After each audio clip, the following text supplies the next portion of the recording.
হয়েছে? তোমাকে এমন উদ্ভ্রান্ত লাগছে কেন? শহীদদের রক্তের সাথে বেইমানি করে শাসকেরা জুলাই সনদ মানছে না, ভোটের রায় মানছে না। যখন কোনো জাতি নিজেদের ভাগ্য পরিবর্তনের চেষ্টা করে না, তখন আল্লাহ তাদের ভাগ্য পরিবর্তন করেন না। তাহলে আমরা কি করতে পারি? মুমিনের না পাওয়া নিজ দায়, মুমিনের যা পাওয়া সিজ দায়। তাঁর কাছে চাও, অহংকারী হয় না, জনপদে ছড়িয়ে পড়ো। যুগের সারথি তুমি, কে রুখে আর? আগামীর দিন শুধু সম্ভাবনার। গণভোটের রায় বাতিল এবং জুলাই সনদ বাস্তবায়ন বাতিলের জন্য হাইকোর্টে রিট করেছে। এ কেমন গাদ্দারি গণমানুষের সাথে? ইনসাফের এ লড়াই দীর্ঘ, যুদ্ধের ময়দানে তন্দ্রাও নিষিদ্ধ, লম্বা দৌড়ে দম রাখতে হয়। কিন্তু আমরা তো পরাজিত। আমাদের পরাজয় নেই, কারণ আমরা নিজের জন্য কাজ করি না। আমাদের প্রচেষ্টায় জুলুমের পাহাড় যতটুকু ভাঙে ততটুকুই আমাদের বিজয়। প্রতিটি জুলুম তীর হয়ে জালিমের দিকেই ফিরে যাবে। মনে রেখো, সরাহত যোদ্ধার কাজ হলো আঘাত পাওয়ার পর সবার আগে উঠে দাঁড়ানো, তারপর ক্ষত সারানো, তারপর আগামী যুদ্ধের প্রস্তুতি নেয়া প্রবল প্রতাপে। জুলাইয়ের সাথে যারা বেইমানি করবে তাদের জন্য সামনে রয়েছে গণবিদ্রোহ। আপনি এখন বলুন, আমাদের কি করা উচিত? মহাভারতের যুদ্ধের কথা স্মরণ করো, পাণ্ডবদের উপর কৌরবদের জুলুম ও অহংকার স্মরণ করো। আমরা কিভাবে বিজয়ী হতে পারি?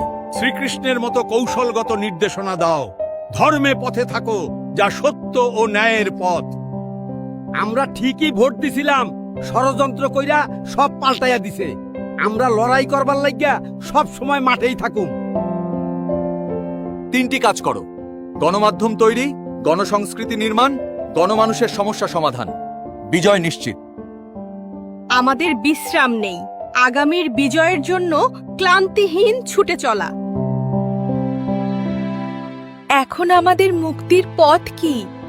সঠিক জ্ঞান, সংকল্প, কথা কাজ, সঠিক উপায়ে জীবিকা নির্বাহ, সঠিক প্রচেষ্টা, সঠিক চেতনা ও একাগ্রতা থাকলেই মুক্তি পাবে। যতদিন বাঁচুম, ন্যায় আর ইনসাফের জন্য কাম করুম। হে বিশ্বজাহানের প্রতিপালক, তুমি উত্তম পরিকল্পনাকারী ও প্রজ্ঞাময়। এই জনপদে ইনসাফ কায়েম করার শক্তি ও যোগ্যতা দাও। রাজধানীতে পরিস্থিতি এখনো থমথমে। আমরা দাড়িপাল্লার পক্ষ থেকে আপনার জন্য উপহার নিয়ে এসেছি। তোমরা তো পরাজিত হইলা, তবুও আইলা। আপনাদের পাশে থাকাটাই আমাদের বিজয়। আগামীর বাংলাদেশ আমাদের সাংস্কৃতিক প্রতিবাদ চালাতে হবে। এর মাধ্যমে আমরা চাঁদাবাজ, দুর্নীতিবাজ এবং নব্য ফ্যাসিস্টদের রুখে দিব।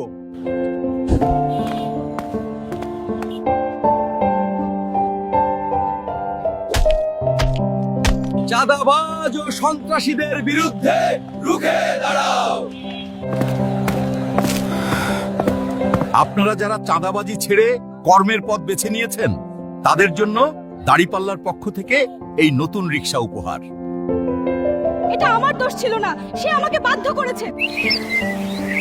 হতাশ হবেন না, সঠিক প্রচেষ্টা আর একাগ্রতা থাকলে দাড়িপাল্লার বিজয় হবে সামনে।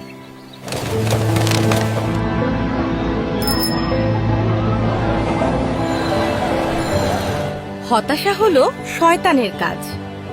মুমিন কখনো আল্লাহর রহম থেকে নিরাশ হয় না।